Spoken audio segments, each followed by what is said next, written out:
할렐루야 성도 여러분 평안하셨습니까? 사순절 기간을 보내고 이제 부활절 우리가 이 기간에 짧은 질문 김묵상 시간으로 다시 만나뵙니다. 오늘은 구원의 확신, 믿음의 확신에 관한 것, 이 문제를 같이 좀 나눠보려고 해요. 구원과 믿음에 관한 우리 신앙의 확신이 흔들릴 때 과연 원인은 무엇이고 우리는 어떻게 하면 그런 고난의 기간을 잘 지나갈 수 있을까? 이것을 함께 나눠보려고 합니다. 먼저 하나님 말씀 봉독해 드립니다. 시편 31편 22절입니다. 내가 놀라서 말하기를 주의 목전에서 끊어졌다 하였사오나 내가 주께 부르짖을 때 주께서 나의 간구하는 소리를 들으셨나이다. 여러분, 우리는 신앙생활을 하다 보면 뜻하지 않게 신앙의 회의에 빠질 때가 있죠. 열심히 달려가던 그 걸음이 멈추어지고 주변을 두리번거리게 되고 어떤 때는 주저앉거나 돌아서게 될 때도 있습니다. 특별한 일을 경험하지 않고 고난을 경험하지 않아도 규칙적인 예배 생활을 하고 또 열심히 봉사를 하고 신앙생활에 적극적으로 참여하는 이들에게도 이런 신앙적 회의와 믿음의 이 시련은 찾아옵니다. 간절히 기도했는데 그 기도가 응답되지 않을 때, 또는 하나님의 뜻을 따르며 추구하며 살려고 애를 쓰고 또 그렇게 살아왔음에도 불구하고 인생의 실패를 경험하게 될 때, 우리는 하나님이 과연 나와 함께 계시는가 라고 하는 질문을 던지게 되고, 그런 질문과 회의가 계속될수록 결국은 내 자신이 지금 무엇을 믿고 있는지도 확신이 들지 않고 그 희미해지는 신앙의 자리에서 결국 구원에 대한 확신도 흔들릴 때가 많이 있습니다. 이게 많다라는 이야기를 제가 하는 것은 많은 경우에 모두에게 찾아오는 일이기 때문입니다. 여러분, 그러면 신앙에 이런 회의가 들 때, 믿음이 흔들릴 때, 또 이 신앙생활 하는 것 자체가 공허하다라고 여겨질 때, 이 원인은 도대체 뭘까요? 우리가 무언가 그릇되고 잘못된 신앙생활을 해서 그럴까요? 아니면 애당초 우리의 믿음이 잘못됐기 때문에 그럴까요? 이런 회의가 찾아올 때 대부분의 경우는 이것을 누구에게 툭 터놓고 의논하거나 상담하지도 못합니다. 믿음 없음, 구원에 대한 비틀거리는 모습을 들키고 싶지 않기 때문이죠. 그리고 나름대로 또 해결책을 찾아 애를 쓰기도 합니다. 더 열심히 무언가를 해보려고도 하고 신앙생활에 더 매진하려고 애를 쓰기도 합니다. 하지만 결국 그런 것들을 통해서 이 신앙의 회의나 슬럼프에서 벗어나지 못할 때가 있죠. 그렇게 되면 두 가지 경우의 반응이 나타나는 것 같아요. 첫 번째는 그냥 세상 일에 파묻혀서 이런 신앙적 회의와 문제에 대해서 인식하지 않고 생각하지 않고 지나쳐가려고 하는 부류의 분들이 있고, 또 한 부류는 끝까지 이 회의에 빠져서 괴로워하고 고통스러워하다가 결국은 이 신앙에서 멀어져가는 경우도 있습니다. 어느 편이 됐든 하나님께로부터 내가 멀어졌다, 하나님이 나를 떠나셨다라고 하는 그런 생각을 떨쳐버리지 못한 채 괴로워하고 고통스럽게 살아가게 되는 것은 마찬가지죠. 자, 그렇다면 우리 신앙이 이렇게 침체기를 겪고 회의에 빠지거나 의심에 빠지거나 믿음이 연약해지는 이런 상황, 도대체 무엇이 원인이 돼서 이런 일이 벌어질까? 그 원인에 대해서 먼저 한번 생각해 보죠. 우리 각자가 경험하는 삶의 문제들은 너무나 다양합니다. 그래서 어떤 것 때문에 이런 신앙적 회의에 빠지게 되는지는 다 다를 수 있어요. 그러나 각자가 다른 그 모든 것들을 종합해서 근본적인 원인, 근본적인 이유가 무엇인가를, 그러니까 우리의 신앙, 믿음이 흔들리는, 구원의 확신이 흔들리는 근본적인 이유가 무엇인가를 찾아보면 한 두 가지 정도로 정리할 수가 있을 것 같아요. 첫 번째는요, 하나님이 계시지 않는다고 하는 오해예요. 앞서도 말씀드렸지만 실패를 경험하게 되거나 나의 기도가 응답되지 않거나 내가 바라고 기대했던 것들이 무너져가는 것들을 우리 바라볼 때, 낯설은 무엇인가가 자꾸 우리가 감당할 수 없는 것들이 찾아올 때 우리는 생각하게 됩니다. 하나님이 나와 함께 계셨으면 이런 일이 생겼을까? 하나님이 나를 지금 지키시고 계신다라면 이렇게 내 기도와 간구가 거부당할 수 있을까? 이렇게 질문할 수가 있어요. 여러분, 실패나 내 기도가 응답되지 않는 것들, 그것이 하나님이 여기 계시지 않다, 나와 함께 계시지 않다라는 증거라고 한다면, 그것이 유일한 증거라고 한다면, 뒤집어 말하면 내 기도에 응답하시고 또는 내가 실패를 하지 않고 성공을 이렇게 경험하게 되는 것들이 계속될 때 하나님이 나와 계신다고 하는, 함께 계신다고 하는 유일한 증거가 된다면, 여러분 한번 뒤집어 생각해 보십시오.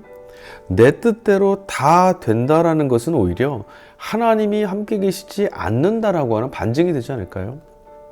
하나님 말씀은 우리의 생각과 다릅니다. 하나님의 뜻은 우리의 생각과 다르세요. 그래서 우리로 하여금 깨지고 상해 있는 자리, 죽음에 짓밟히고 사로잡힌 걸음을 건져내시기 위한 구원자로서 우리를 찾아오시잖아요.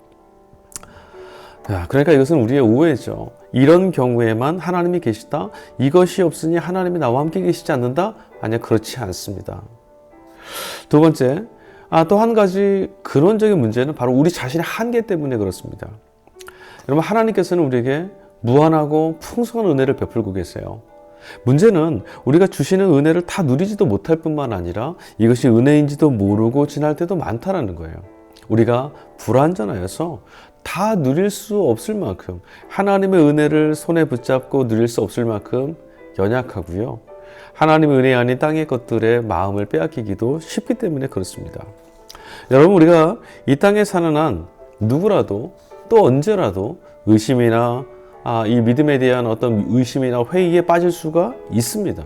이유는 우리의 내일 또는 우리에게 처해져 있는 이 문제들이 어떤 의미를 갖고 있는지, 내가 지금 어느 곳에 어느 과정 가운데 서 있는지 우리가 내다볼 수 있는 식견이 없고 지혜가 없고 그것을 능히 지나갈 만한 능력이 없기 때문에 그래요. 우리 자신의 한계죠. 지금 당장은 너무나 써서 뱉어버려야 될 것처럼 고통스럽지만 이것이 반드시 우리 삶을 건강하게 하고 성장시키기 위한, 또는 너무너무 유익한, 위기로부터 벗어나야 될 구원의 문 같은 그런 계기가 될 수도 있는데 우리는 그걸 알지 못해요. 그러므로 여러분, 우리 자신의 한계가 있다는 것을 인정할 수 있어야 됩니다. 오늘 이 시간이, 오늘 이 고통이, 오늘 이 절망과 회의가 사실은 하나님이 우리를 인도해 가신 다른 계획과 뜻이 있을 것이라는 기대를 놓치면 안 되는 거죠. 뒤집어 말하면 우리는 또 장담하면 안 되는 것이 무엇이냐면, 나는 믿음이 좋다, 나는 흔들릴 이유, 그럴 일이 없을 것이다, 이런 장담, 무모한 장담은요 정말 좀 삼가셔야 합니다. 사도 베드로는요, 나는 결단코 주님을 버리지 않겠습니다, 다른 모두가 버리더라도 나는 주님을 배신하지 않겠습니다, 장담했었습니다. 그러나 그가 어떻게 됐죠? 새벽닭이 울기 전에 예수님을 3번이나 부인했었죠.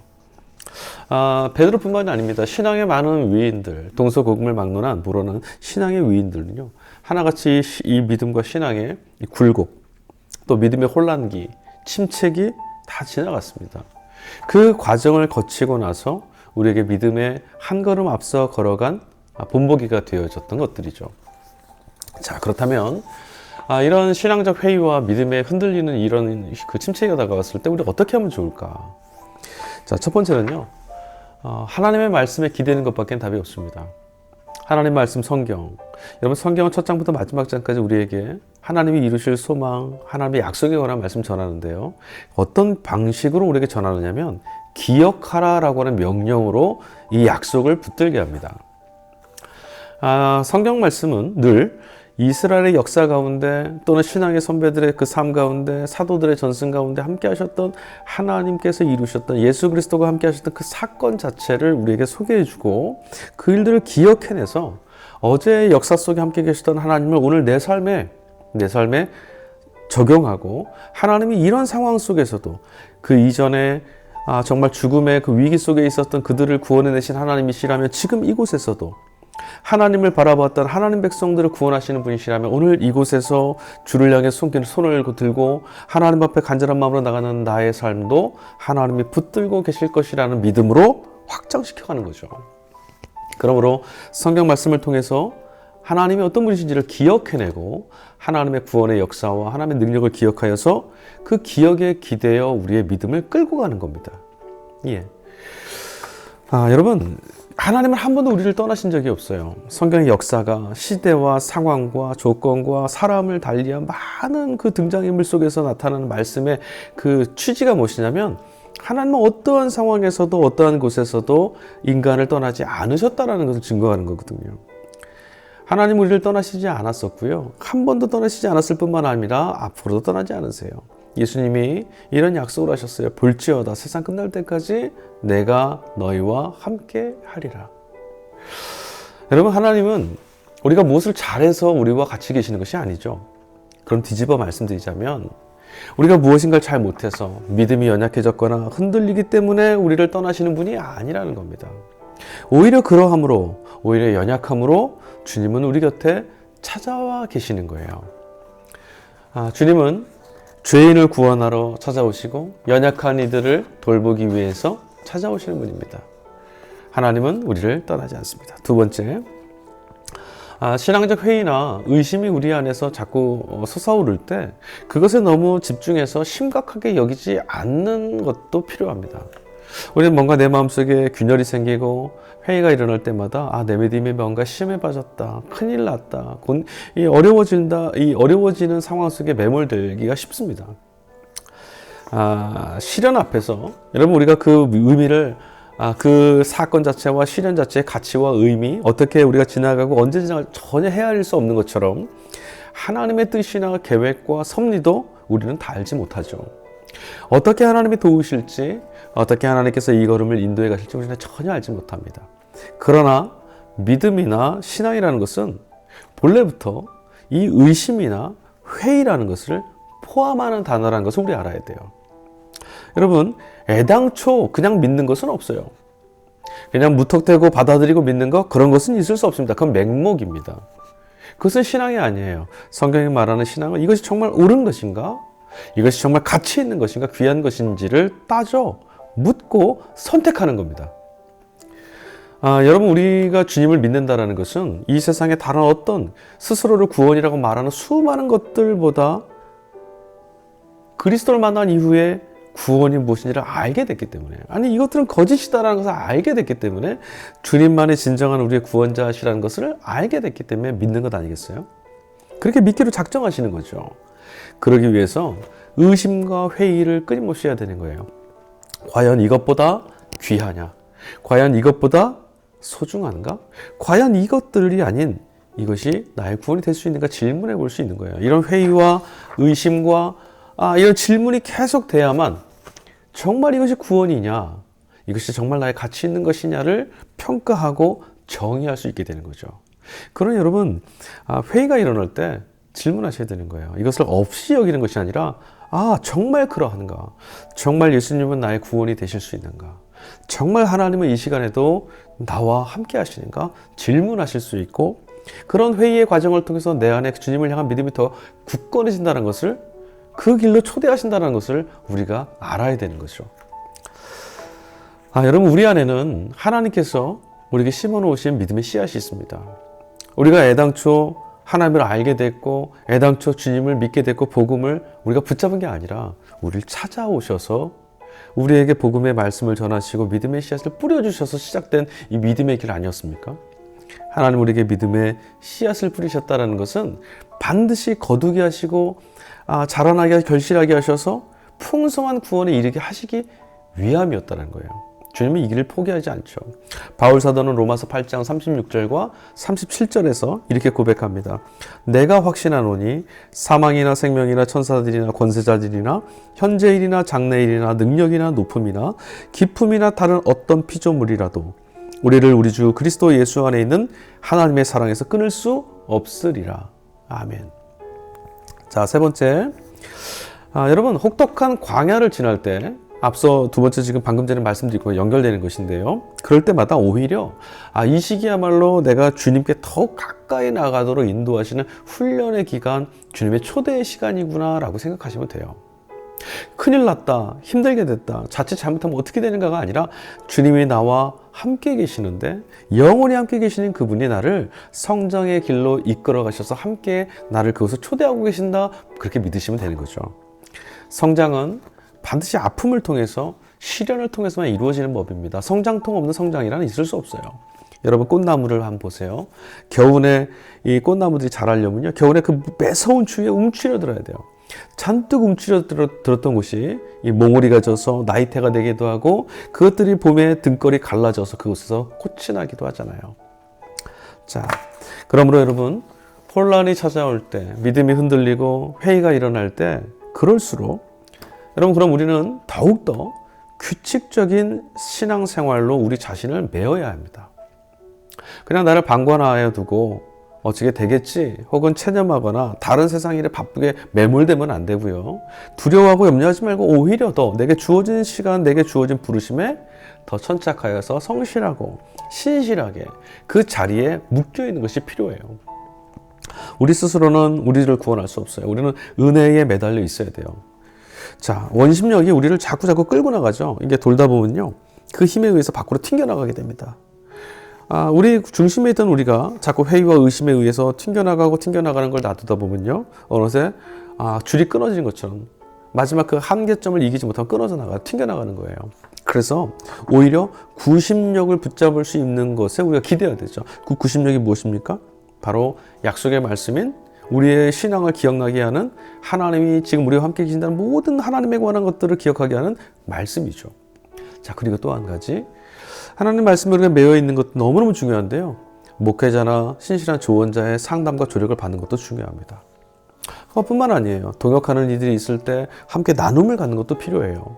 나 홀로 이런 곳에 있는 것이 아니라 우리가 함께 이 믿음의 여정을 걸어가고 있는 과정 중에 있는 것이구나라는 걸 확인하는 거죠. 혹은 좋은 신앙의 양서들, 고전들을 읽는 것도 굉장히 유익합니다. 예, 그런 것들을 읽을 때 신앙의 걸음을 걸어갔던 그 사람이 어떠한 고난과 환경, 어려움 속 또 그 신앙의 침체기, 믿음의 침체기를 겪어왔는가를 우리가 보면서 믿음이 어떻게 성장되는지, 나는 지금 이 걸음을 어떻게 가야 되는지 우리 다시 확인할 수도 있어요. 또요, 산책을 나가시는 것도 괜찮습니다. 혹은 좋은 음악회나 전시회를 가시는 것도 좋아요. 우리 눈에 아름답고 좋은 것들, 하나님이 만들어 놓으신 선한 것들 자꾸 눈에 담는 겁니다. 그러다 보면요, 어느 순간 그 가운데서 우리와 함께 계시는 하나님의 음성을 듣게 됩니다. 여러분, 어둠에서 벗어나는 길은 어둠에 집중하는 것이 아닙니다.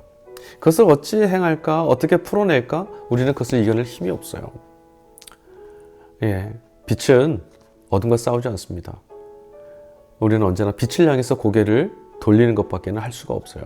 은혜 베푸시는 주님께로 고개를 돌리고 은혜의 방편을 향해서 나아가는 것, 그것이 우리의 삶을 자꾸 믿음으로 견실하게 키워가는, 성장시켜가는 첩경이기도 합니다.